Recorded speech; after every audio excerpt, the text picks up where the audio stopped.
Exam 21 के platform पर आपका वेलकम है। इस भाग में हम लोग मॉडर्न इंडिया यानी आधुनिक भारत के महत्वपूर्ण प्रश्नों को देखेंगे और यह प्रश्न एग्ज़ाम के दृष्टिकोण से बहुत ही इम्पॉर्टेंट है। यह क्वेश्चंस बार बार एग्ज़ाम में पूछे भी जाते हैं। तो आइए इन प्रश्नों को हम लोग प्रारंभ करते हैं और आप लोग एग्ज़ाम 21 चैनल को सब्सक्राइब अवश्य कर लीजिएगा, जिससे आने वाले वीडियो का नोटिफिकेशन आपको तत्काल मिल जाए। और यह प्रश्न यानी क्वेश्चंस इंदिरा जीएस इंस्टीट्यूट के प्लेटफॉर्म पर भी अवेलेबल है, वहाँ पर भी जाकर के इन प्रश्नों को देख सकते हैं। तो आइए इस सेशन के प्रश्नों को हम लोग प्रारंभ करते हैं। इस सेशन का फर्स्ट क्वेश्चन है, गांधी जी सेवा धर्म कहाँ अपनाया था? Option A Mumbai, option B Shanti Niketan, option C दक्षिण Africa and option D Pune. तो इसका सही आंसर होगा सी दक्षिण अफ्रीका। दक्षिण अफ्रीका प्रवास के दौरान गांधी जी ने सेवा धर्म अपनाया था। ओके, अगला प्रश्न है, महात्मा गांधी के राजनीतिक गुरु कौन थे? प्रश्न एक बार फिर हम लोग देख लेते हैं, बहुत इंपॉर्टेंट क्वेश्चन है। महात्मा गांधी के राजनीतिक गुरु कौन थे? Option A C R Das, option B Dadabhai Naoroji and option C Tilak. Tilak का पूरा नाम है बाल गंगाधर तिलक। ओके, और ऑप्शन डी गोपाल कृष्ण गोखले। इसका सही आंसर होगा डी गोपाल कृष्ण गोखले महात्मा गांधी जी के राजनीतिक गुरु थे। ओके, अगला प्रश्न है, निम्नलिखित में से किसने सत्याग्रह शब्द को गढ़ा? Okay, option A Harilal Gandhi, option B Mahatma Gandhi, option C Ramdas Gandhi and option D Manilal Gandhi. इसका सही आंसर होगा बी महात्मा गांधी। ओके, अगला प्रश्न है, महात्मा गांधी ने अहमदाबाद के निकट साबरमती के किनारे एक आश्रम बनाया था, इसे कहा जाता था। ओके, ऑप्शन ए स्वाध्याय आश्रम, ऑप्शन बी हरिजन आश्रम, ऑप्शन सी सत्याग्रह आश्रम, ऑप्शन डी स्वराज आश्रम। इसका सही आंसर होगा सी सत्याग्रह आश्रम। ओके, और अहमदाबाद गुजरात स्टेट में पड़ता है, एक जिला भी है। ओके, और साबरमती नदी के किनारे यह आश्रम है, सत्याग्रह आश्रम। ओके, अगला प्रश्न है, महात्मा गांधी से संबद्ध निम्नलिखित आश्रमों में कौन सबसे पुराना है? Option A Sabarmati, option B Phoenix, option D option A Sabarmati, option B Phoenix, option C Wardha and option D Sadaqat. इसका सही आंसर होगा बी फिनिक्स। फिनिक्स आश्रम दक्षिण अफ्रीका में है और गांधी जी दक्षिण अफ्रीका प्रवास के दौरान फिनिक्स आश्रम की स्थापना किए थे। और जब भारत वह 1915 ईस्वी में यानी 9 जनवरी 1915 को भारत वापस आ गए और फिर दक्षिण अफ्रीका नहीं गए और भारत में आकर के उन्होंने अपना पहला आश्रम साबरमती में बनाया या साबर नदी के किनारे गुजरात में बनाया। ओके, तो इस प्रकार आश्रमों में सबसे पुराना आश्रम गांधी जी द्वारा जो स्थापित किया गया था फिनिक्स आश्रम था दक्षिण अफ्रीका में। ओके, अगला प्रश्न है, निम्नलिखित में से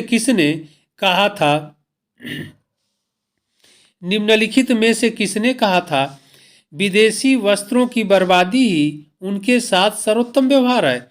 option A Rabindranath Tagore, option B Mahatma Gandhi, option C Chittaranjan Das and option D Subhash Chandra Bose.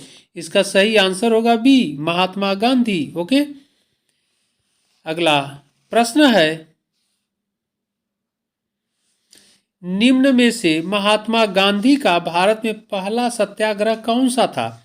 Option A Ahmedabad, option B Bardoli, option C Champaran and option D बैक्तिक। इसका सही आंसर होगा सी चंपारण।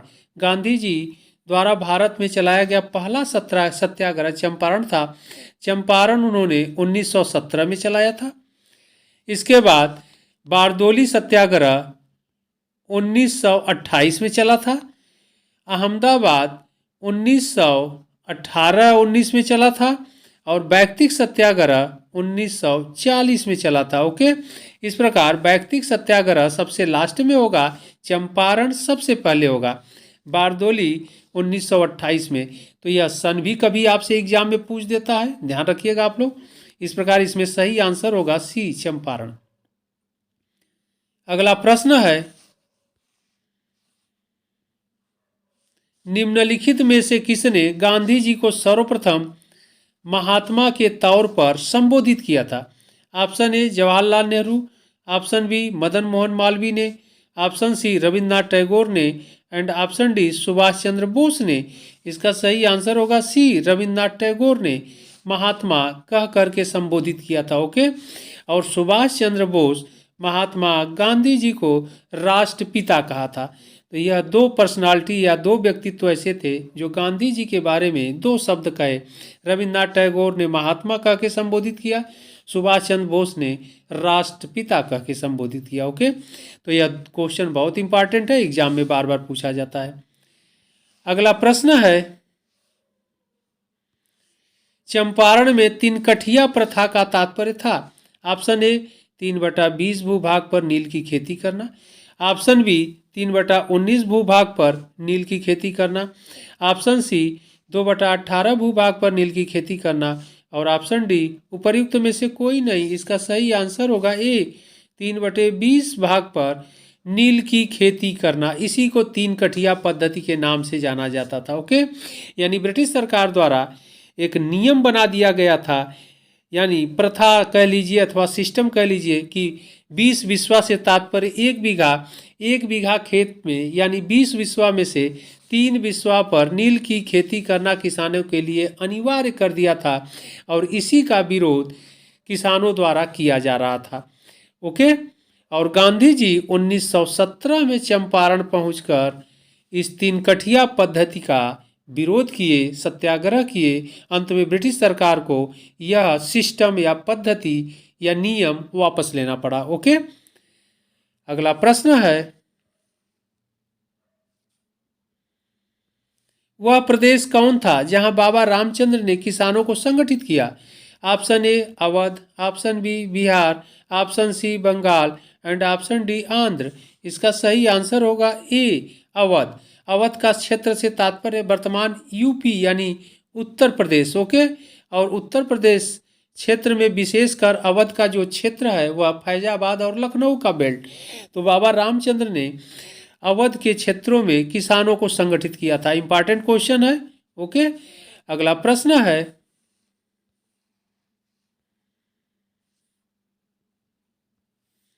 अवध के एका आंदोलन का उद्देश्य क्या था?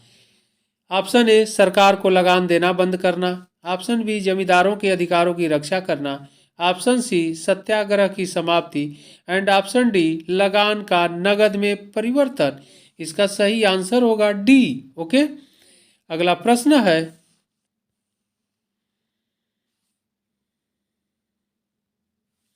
अखिल भारतीय किसान सभा के संस्थापक अध्यक्ष थे? Option A Acharya Narendra Dev, option B Swami Sahajanand Saraswati, option C Bankim Mukherjee, and option D Jayaprakash Narayan. इसका सही आंसर होगा बी स्वामी सहजानंद सरस्वती। ओके, अगला प्रश्न है, भूदान आंदोलन किसने प्रारंभ किया? Option A Jayaprakash Narayan, option B JB Kripalani, option C Vinoba Bhave, and option D Shri Guruji. तो भूदान आंदोलन चलाने वाले ऑप्शन सी विनोबा भावे थे। ओके, इंपॉर्टेंट प्रश्न है, बार बार एग्जाम में पूछा जाता है। अगला प्रश्न है, भारत में 1918 में प्रथम मजदूर संघ की स्थापना की? ऑप्शन ए एन जोशी ने, ऑप्शन बी बीपी वाडिया ने, ऑप्शन सी बीबी गिरी ने, और option D S A Dange ने। इसका सही आंसर होगा बी बीपी वाडिया ने। ओके, अगला प्रश्न है, तीस मई 1919 को अपना अलंकरण भारत सरकार को लौटाने वाले व्यक्ति थे? Option A Jamuna Lal Bajaj, option B Tej Bahadur Sapru, option C Mahatma Gandhi and option D Rabindranath Tagore. इसका सही आंसर होगा डी, रविंद्रनाथ टैगोर ने जालियांवाला बाग हत्याकांड के विरोध में अपना अलंकरण और सर की उपाधि जो ब्रिटिश सरकार द्वारा प्रदान की गई थी उसे उन्होंने वापस कर दिया। ओके, तो बहुत इंपॉर्टेंट है, यह भी आपसे एग्जाम में पूछा जाता है कि किसके विरोध में, तो जालियांवाला बाग हत्याकांड के विरोध में रविंद्रनाथ टैगोर ने भारत सरकार यानी ब्रिटिश सरकार से प्राप्त अलंकरण और सर की उपाधि वापस कर दिया। ओके, अगला प्रश्न है,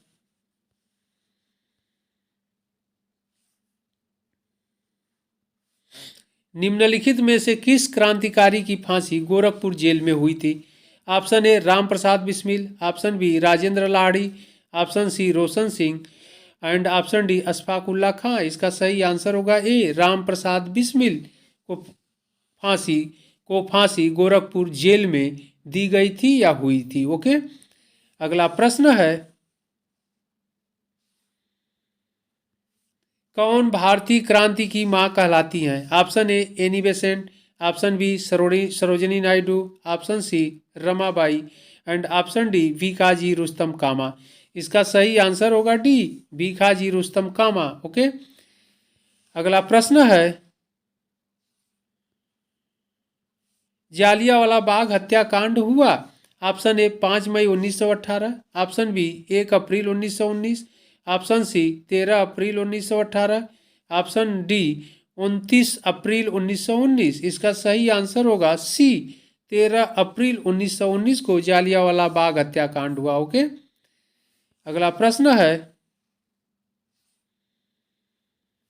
ऊधम सिंह ने लंदन में मारा से तात्पर्य गोली मारा। ऑप्शन ए लॉर्ड हार्डिंग को, ऑप्शन बी जनरल डायर को और option C sir Michael O'Dwyer को और ऑप्शन डी लॉर्ड विलिंगटन को। इसका सही आंसर होगा सी, सर माइकल ओ डायर को।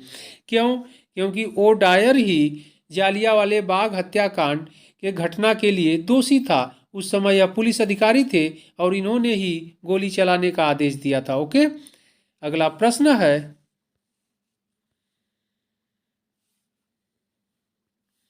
वह व्यक्ति जिसने 4 अप्रैल 1919 को दिल्ली की जामा मस्जिद के प्रवचन मंच में हिंदू मुस्लिम एकता पर भाषण दिया वे थे?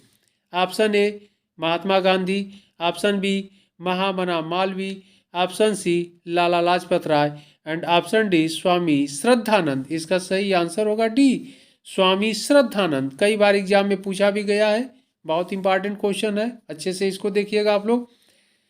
अगला प्रश्न है, भारतीय राष्ट्रीय कांग्रेस ने पहला असहयोग आंदोलन किस वर्ष में शुरू किया? Option A 1917, option B 1918, option C 1920 and option D 1928। इसका सही आंसर होगा सी, 1920 में असहयोग आंदोलन चलाया गया था। ओके, अगला प्रश्न है, निम्नलिखित में से कौन चौरी चौरा कांड की वास्तविक तिथि है? ऑप्शन ए फरवरी 5, 1922, ऑप्शन बी फरवरी 4, 1922, ऑप्शन सी फरवरी 2, 1922 एंड ऑप्शन डी फरवरी 6, 1922। इसका सही आंसर होगा बी। ओके, अगला प्रश्न है,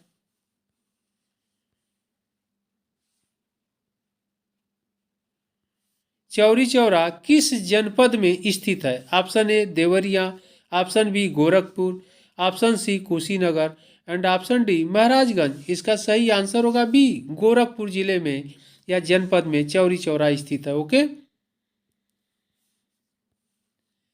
अगला प्रश्न है, भारत छोड़ो प्रस्ताव पारित होने के बाद गांधी जी को कैद किया गया था। ओके, ऑप्शन ए यरवदा मंदिर में, ऑप्शन बी नैनी जेल में, ऑप्शन सी अहमदनगर के किले में and option D Aga Khan palace में। इसका सही आंसर होगा डी, महात्मा गांधी जी को भारत छोड़ो आंदोलन यानी 1942 ईस्वी में भारत छोड़ो आंदोलन के दौरान गांधी जी को अरेस्ट कर यानी गिरफ्तार कर आगा खां पैलेस में कैद किया गया था। ओके, तो यह इम्पॉर्टेंट क्वेश्चन थे इस भाग के। आप लोग इन प्रश्नों को अच्छे से देखिएगा, फिर हम लोग इम्पॉर्टेंट प्रश्नों के साथ मिलते हैं अगले भाग में। तब तक के लिए धन्यवाद।